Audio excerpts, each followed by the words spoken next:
We just joined the first grade students from Bryant Elementary as they made their deposits into their kindergarten to college savings accounts. And I'm particularly thrilled to say that families here in San Francisco have now more than $11 million saved for college in their kindergarten to college accounts. I want to extend a deep appreciation to the Bryant Elementary School staff and mission graduates who worked with us to make today happen. I don't think Miss Cole is back here today, but she's an amazing first grade teacher, and when she heard about this field trip, she personally raised funds so that each student would have at least $30 to put in their deposit today.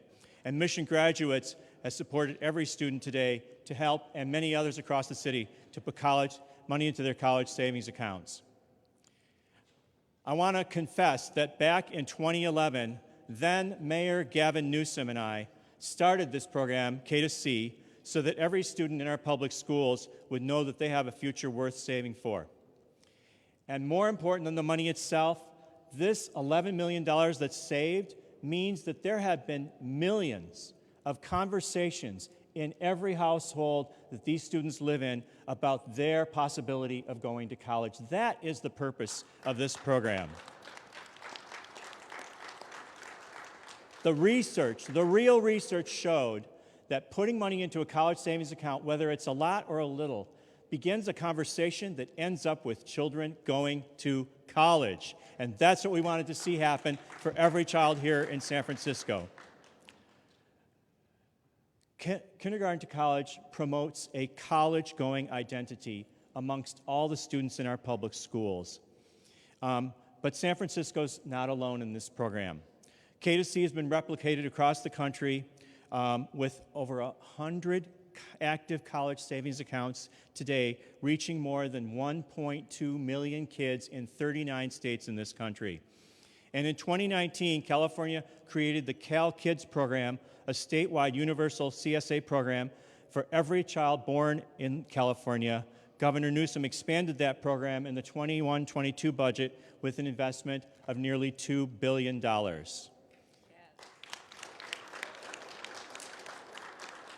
And that funding has resulted in our program, Kindergarten to College, providing additional funds to the accounts of students in low-income schools. I'd be remiss if I didn't take an opportunity to pitch the governor and the legislature to make sure that funding gets continued in the budget and revised so that students in California get an added boost to their college savings account. But the best person to speak about this program are the students themselves. And I'm proud that Talia Miller is here with us today. Talia? Talia is a junior at Gateway High School. She's part of our first class of K2C students, and she's here today to help you hear about how K2C is impacting her future. Talia, please come on up.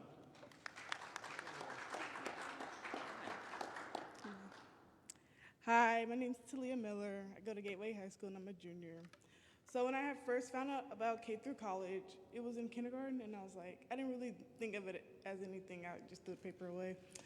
But as I got in middle school and high school, I started to actually, think about it. And how I really found about it was in 10th grade was when I applied for it was this video contest about my future, and I had talked about how I want to be a psychiatrist, and I spoke about my background and why I want to be a psychiatrist. And I came second place in the citywide competition, hence why I'm here today to speak.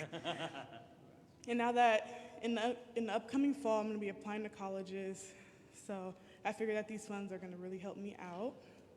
A future worth saving means to me that I'm working towards my goals and putting purpose and meaning behind them. My plan when I go to college is to major in social work so I could be a travel social worker. I want to be able to travel and also help people through traumatic experiences. Pressing a button to a college application takes a lot of work that many high school seniors go through throughout their fall.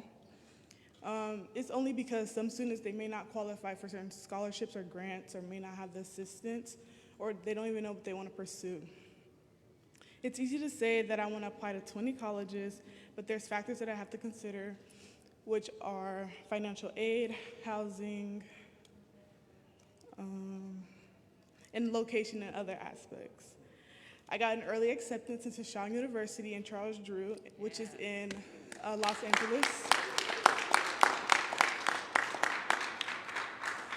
I'm a college-bound student, and I feel like I exemplify Black excellence at my school. I work at Old Navy on 4th and Market, and I'm part of a rigorous academic program called SEL Scholars. As a Black scholar, I like to push myself to take many AP and honor courses. I'm also in a college class right now, and I took college classes last summer.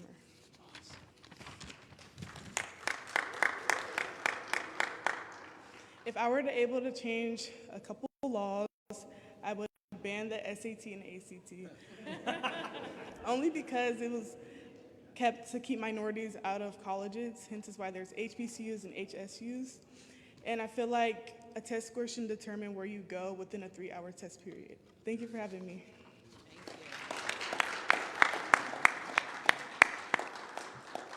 Thank you, Talia. We're impressed by your success, and we can't wait to see where your dreams take you. And now, another truly impressive graduate of the San Francisco Unified School District, our own mayor, London Breed. Thank you. Well, I'm happy to be here to celebrate over 10 years of a program that will have an extraordinary impact on the lives of so many San Franciscans, young San Franciscans, kids who we know we need to make investments to support. I loved hearing Talia's story and her excitement about pursuing higher education, but also, I gotta say, I'm in agreement with the ACT, the SAT, and when I was in college, we had to take the ACT, I think it was, and the SAT, and at the time, I didn't have money for the fees. And I gotta say, what I appreciate most is my college counselor, Mr. Eby at Galileo High School, who provided me with the guidance and the support and the understanding because I had no idea. And those applications cost, I think at the time, like $30 to $50 a pop for colleges. The SAT and the ACT, there were fees associated with that. And when I think about our young people who in some cases are growing up without the means to be able to not only afford some of the things that it requires to get into college, but what happens when you go there? What happens when you do have to start buying your own toilet paper and taking the kinds of responsibilities that if you're lucky enough to have parents and family to support you, there are so many kids who have those options. This program was innovative when our then mayor, Gavin Newsom, started it along with our treasurer, who's still our treasurer, Jose Cisneros. And the fact that we're here with our state treasurer, who is just a money mastermind in terms of how she can count numbers in her head and come up with these great equations of things to do stuff for Californians is really remarkable. But we're here mostly because we have to think about not just the pressing challenges that exist that are right in front of us. How do we make sure that the next generation of young people growing up in our city, our state, and our country know that there's real opportunity for them to succeed? And sometimes making these early investments, which we won't see the fruits of our labor until maybe after we're out of office, it's not sometimes very popular for many politicians to do, even though I think Jose Cisneros might still be treasurer. But the fact is, we do it because we believe in it, because we support it. It started with our then mayor, Governor Gavin Newsom, who has taken it to a whole nother level to support kids throughout the entire state. It continues through my budget as mayor, and I'm sure future mayors will support this program. But I gotta tell you, I am anxious to see that first kid, and I am hoping that it's Talia, that first kid using those dollars and using those dollars to enter college, but hopefully to help her throughout her entire 4-year time when she's in college. Because college is expensive. It's a huge undertaking. And the debt from student loans, and if you're lucky to get scholarships and all those, those things are going to have a tremendous impact on seeing the success of anyone who makes it through this program. So I'm looking forward to seeing this program continue. I'm glad we're here to celebrate 10 years, $11 million, over 130 programs all over the country, 36 states. This is absolutely extraordinary, and it started right here in San Francisco, California. And so on behalf of the City and County of San Francisco, I want to officially declare it Kindergarten to College Day in San Francisco today for you, for the treasurer. And then I would like to introduce our governor, who, as I said, came up with so many innovative programs when he's mayor. He's taken many of those programs and expanded them for all of the citizens of the state of California, and has made not only kindergarten to college a priority, but ensuring that kids have access to child care, that they're taken care of in the early days of their existence on this earth, is something that I think is remarkable. And I don't see very many leaders in this state, in this country, really talking about what we need to do to invest in kids and support them, not just in those early stages, but throughout their entire times until they get to college and until they're off on their careers. And we have a governor who believes in that. Ladies and gentlemen, please welcome Governor Gavin Newsom. If I may, just because the state treasurer, she signs my paycheck. If she can go on, right before me, ladies and gentlemen, Treasurer Fiona Ma. That's okay. Thank you very much. It's my honor to be here, and I want to thank publicly then Mayor Gavin Newsom and Treasurer Jose Cisneros for starting this innovative program. We always say San Francisco, right? We like to lead. We do things that nobody else has ever done, and then it becomes a statewide program and then a national program. And this is what this K2C program is now starting to become. I want to thank Governor Gavin Newsom and the legislature for putting over $2 billion into new programs. He's going to announce it. I won't steal his thunder. But this administration has focused on getting kids out of childhood poverty. There are still so many children that are hungry, that don't have a place to sleep, and going to college is the priority, making sure that they are not burdened by high student loan debt. As the treasurer, I'm the banker, but I also oversee the Scholarshare 529 program. And even during the pandemic over the last 2 years, more parents have opened up accounts for their young children. It is never too early or too late to save for college. So I thank all of you for being here, and I thank, of course, our wonderful Mayor London Breed for her leadership on so many issues that impact everyday Californians. Thank you. Now I'll come up.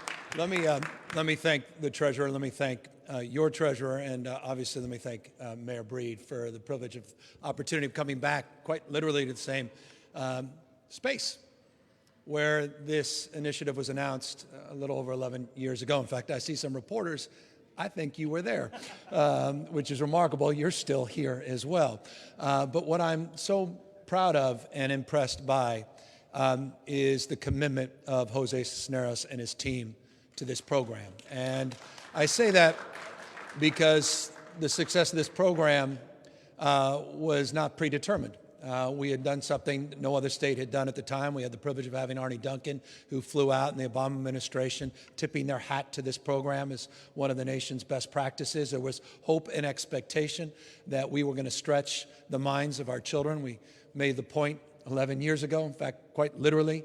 I recall saying this at the press conference kicking this off, that once a mind is stretched, it never goes back to its original form.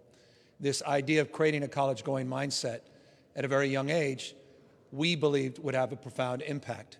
Little did we know that the data that has been collected since in small pilot programs, not just here in San Francisco, but across the country, and for that matter around the world, have not only proven that construct, but have allowed us an opportunity to understand that the impact was far greater than we ever could have imagined. This notion that you're 3 times more likely to go to college, even with a modest amount of money in a savings account, 4 times more likely to graduate with even as little as $500 in a savings account, is something that we asserted, but we couldn't necessarily prove over a decade ago.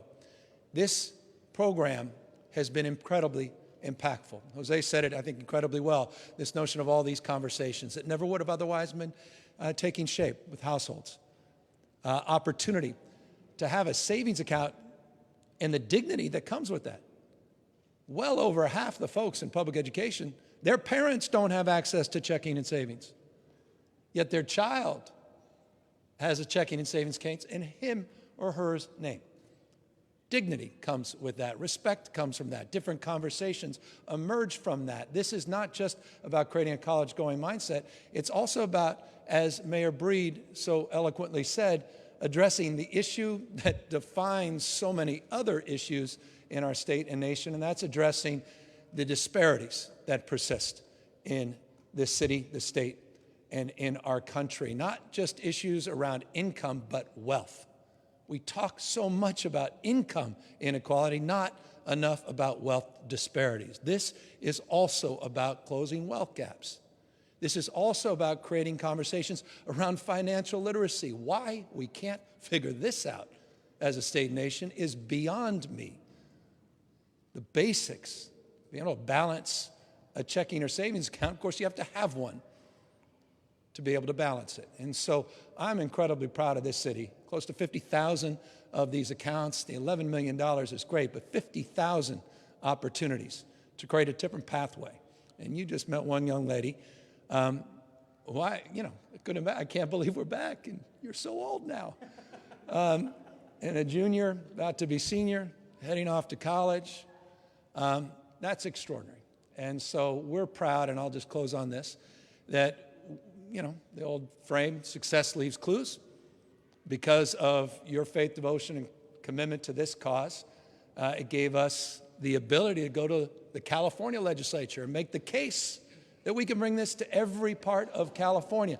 3.5 million accounts will be established in the next 60 days. In July of this year, 3.5 million Californians are going to start with a minimum of $500 in their savings account. Some kids will get up to $1,500 in their savings account. No other jurisdiction in the world has ever done something at this scale. That's what $2 billion does for you. And the good news, and to Jose's point, and I know the strong advocacy of Treasurer Ma, we got the support of the legislature to approve this program going forward. This is not one-off. We are doing minimum of 300,000 new accounts every single year after establishing the baseline of 3.5 million accounts. We mean business. This is a big idea, and we think it will have a big impact in this state and this nation going forward. So we're proud of this. I'm excited about it. I'm honored to be back here at home. And Mayor, it is so true, and it goes to what Fiona was saying, isn't it? The future happens here first.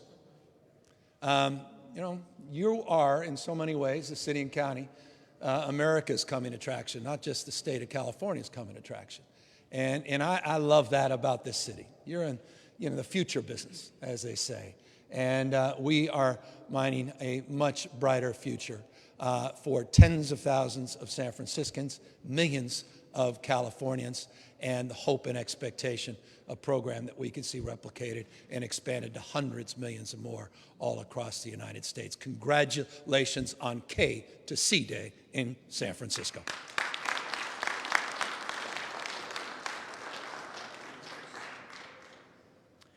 Now we have a press conference, am I correct?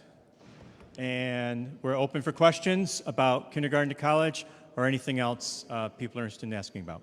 Governor Greg Lee from KTVU, your staff has kindly delegated me 2 questions. One on topic, sir. How much inspiration do you take from the success of this program in closing the wealth gap for what you've put forth with Cal Kids and what the legislature has continued to do. I mean, all of the inspiration emanates from this program.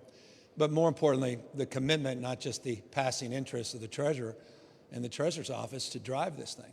The willingness for, you know, I know what it's like being a new mayor and you want to chart your own path sometimes, and you know, what your predecessor might have done may not be as appealing to you going forward. The fact that Mayor Breed is here, the fact that she not only supports this program, has been promoting this program, the fact that she puts money in the budget and doesn't fight the Board of Supervisors to advance it, means everything. That's why this program, period, full stop, that's why this program is successful.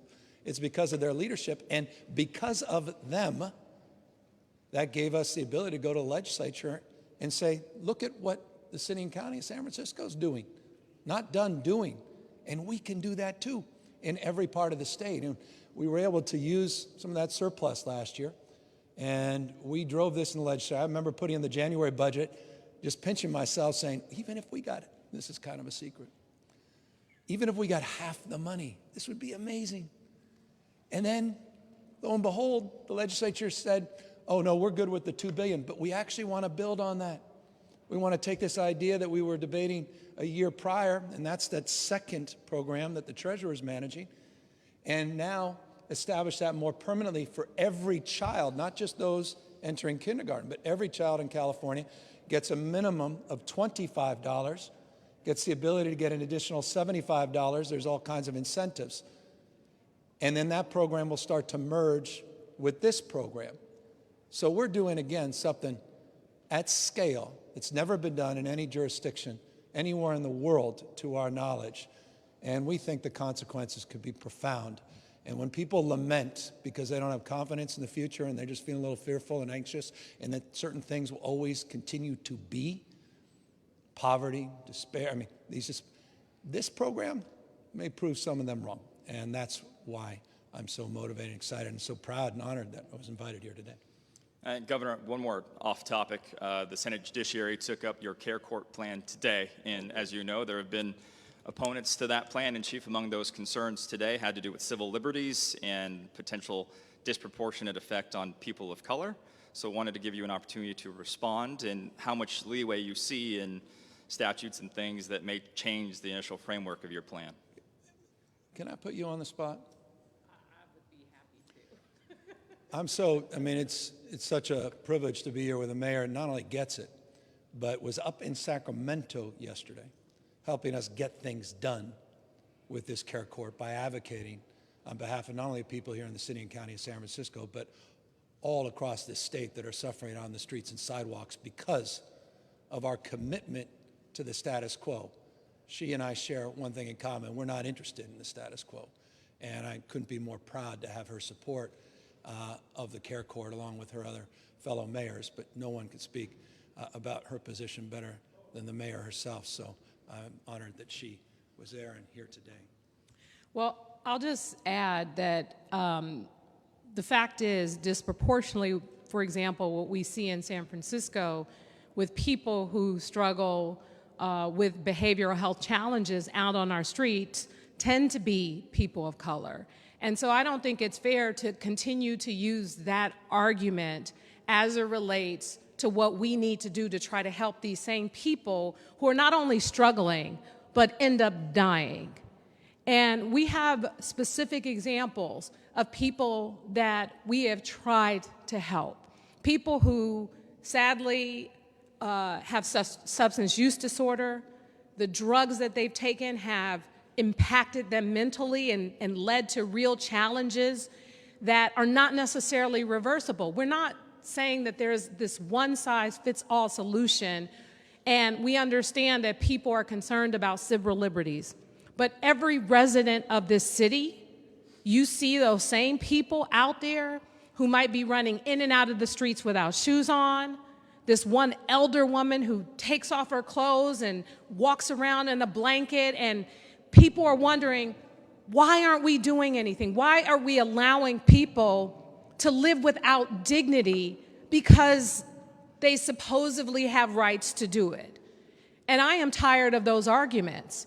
And so I'm going to go a step further to say, that we can't keep saying we want something to be done about those who struggle with behavioral health, and then when we propose a solution to do something that may make people uncomfortable, we shy away from it.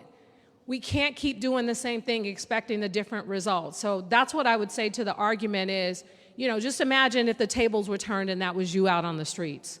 That you were once this incredible reporter who dressed really nice and was able to give yourself a bath and wash your hair every day, and then one day something happens. You're schizophrenic, or you have dementia, or something goes wrong where you're not able to even pay your rent, and then the next thing you know, you're out on the streets. And people say, well, he has a right if he says that's what he wants. How is that fairness and justice? This is not about people of color, minorities, civil liberties. This is about basic human decency, and we need to be able to make the hard decisions in order to help people. Otherwise, the conditions that we deal with, that people keep talking, this is not just an issue around homelessness. This is an issue around a need to reform our mental health system in this city, in this state, and in this country. So I'm unapologetic about wanting to see a stronger stance around conservatorship, around how we deal with these issues, and everyone goes back to the Ronald Reagan days of mental health facilities. Well, we're talking about a new day. We have a progressive governor who believes in civil liberties and rights. We have mayors all over this state who believe in that. This is not what it used to be in the 60s, using this as an excuse to put people in mental health facilities. This is about helping people who are struggling, who probably cannot do things to help themselves, not just get better, but just be able to live a life in dignity. And so I push back on that and say it is time and it is overdue, and we need to do it, and we can't do it locally. We can't change the laws here locally, so we need state reform around mental health, and I appreciate the governor's leadership on it.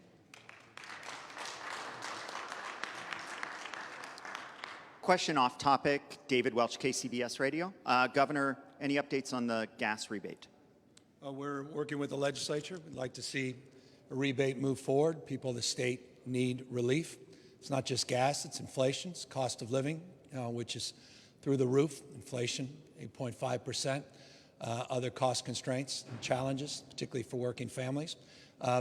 Legislature made proposals. I made a proposal. It's just about reconciling the modest differences and some technical strategies on how best to distribute the money. We look forward to the May revise coming out on May 13th, which will give us a sense of where the give us a better sense of the resources that will be available and where we'll be on the GAN requirements, and that will allow us the opportunity to engage with more specificity and earnest and move this proposal forward. Hello, Sarah Hosseini with KQED Radio News. I had a question for the mayor, but she stepped out. She so stepped out. If you feel I didn't even notice that. that That's you could something I was respond never to good this. at as mayor. I'm impressed.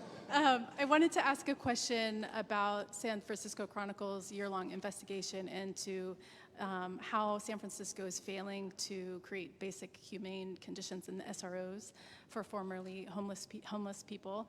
And I had wanted to ask her if she is prepared to create an oversight body for the Department of Homelessness and Housing, supportive housing. But since Love you, my pay grade. Yeah. I know it is, but you were also governor, you were mayor, when you had big Down in plans the for black SROs and white as well. movie days. As over governor 11 or years former ago, so, mayor, is there anything yeah. you would like to say about what we can do for people who are in these older hotels and not living in really great conditions? No, I deeply appreciate the question, especially as someone who spent the nights in the SROs. Remember quite well the old Ambassador Hotel before it was converted, an SRO that I remember describing in detailed conditions. In fact, on KCBS Radio at the time, Barbara Taylor and others, I think, did some reporting about those conditions. So it's been a point of passion for years and years. We did a lot of work on life safety improvements and oversight. I've probably visited 2/3 of the SROs in the city and county.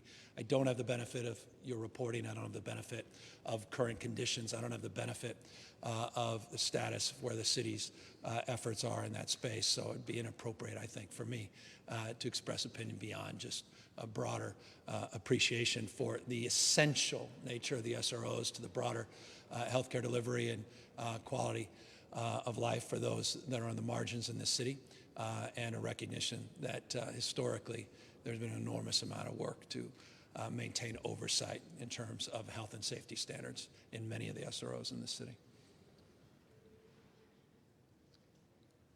Governor Newsom, Tricia Thanani, San Francisco Chronicle, also a question off topic. I was one of the reporters on the investigation for the Chronicle, and I can tell you a little bit about the conditions.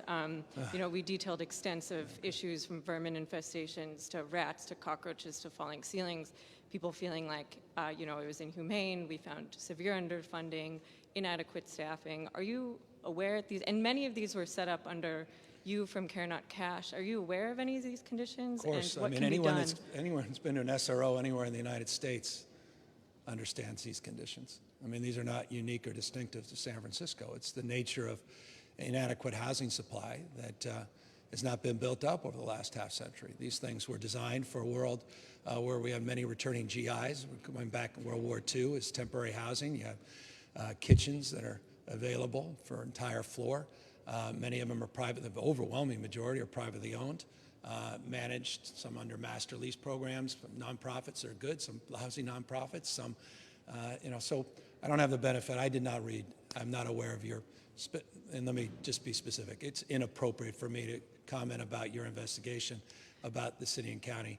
The mayor is a better person to ask about this, but I could just generally state that it's important to maintain life safety standards in single-room occupancy hotels as a public policy, and the role of the city and county of San Francisco is to assure and maintain that correct and appropriate oversight. Right. So given that you are generally aware of these conditions that have persisted for a while, at a state level, what are you doing or what should be done in terms of budgeting or more oversight to improve these conditions for people? Well, I'd like to see the local city. Well, we got the treasurer wants that. If you could respond, Governor, as to what the state could do. Yeah, so I would like to thank the governor, number one, for putting $500 million into additional state low-income housing tax credits over the last 3 fiscal years. This has created more capacity for us to build more affordable housing for extremely low and very low individuals, mostly in the new construction area. I agree, we need to also incentivize developers, builders to put more money back into retrofitting these existing older facilities because they do need repair. But unfortunately, we have a limited amount of bond cap at the state level. We're pushing the federal government to give us more bond cap so that we can build more affordable housing. SROs is also one of the categories that we can fund. So we need to better encourage SRO owners to apply for the extra tax credits and bonds so that they can retrofit these buildings. So housing is coming. We've approved more affordable housing than ever before, but I agree we do need to put more money into retrofitting these older hotels, especially the SROs. Are you committing to that extra funding? Well, we work very closely with the governor's office and the legislature, and everybody across the board is focused on affordable housing, dealing with this homeless crisis, trying to get people off the street into dignified roofs over people's heads. So yes, the governor has been dedicated to this. The federal government gave us extra 9% disaster tax credits to rebuild faster in those communities that were devastated by the wildfires in 2017 to 2021. So help is coming. Fortunately, there's just not enough resources for all of the needs, especially in the housing area. So thank you. Hi, Governor Newsom. Kayla Jimenez, educational reporter from the Mercury News. Thanks for holding this conference. I have an off-topic question. Since we're talking big numbers today, how do you feel about... I'm so proud. I just want to say, and I appreciate it's off topic, and I'm not... I'm so proud. I just want to say this. This is so personal. It's not even professional. Just as a guy with 4 kids. This program, when we announced it last year, it didn't get much attention, which was amazing to me. And I'm so proud of the lives that have been changed because of K2C. What California is doing is a big, big deal.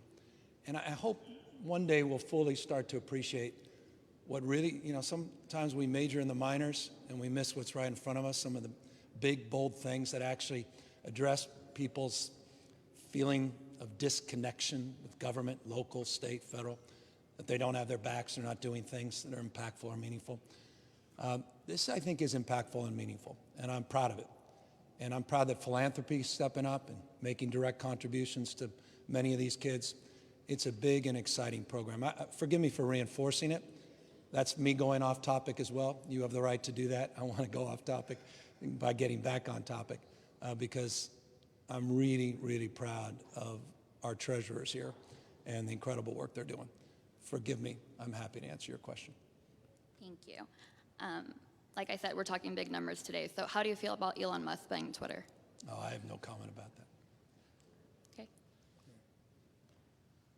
With that in mind, let me thank everybody again for this opportunity and privilege to come back.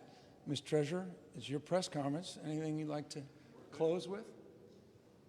We're good, Mr. Governor. Thank you, Mr. Governor, for being here. Thank you, State Treasurer Fiona Ma, for being here. And thank you to the Mayor for making this Kindergarten to College Day in San Francisco. We're very excited. And thank you all for attending and joining our students as they made deposits. To date, the families, the nearly 50,000 families with accounts in our Kindergarten to College program have $11 million of savings saved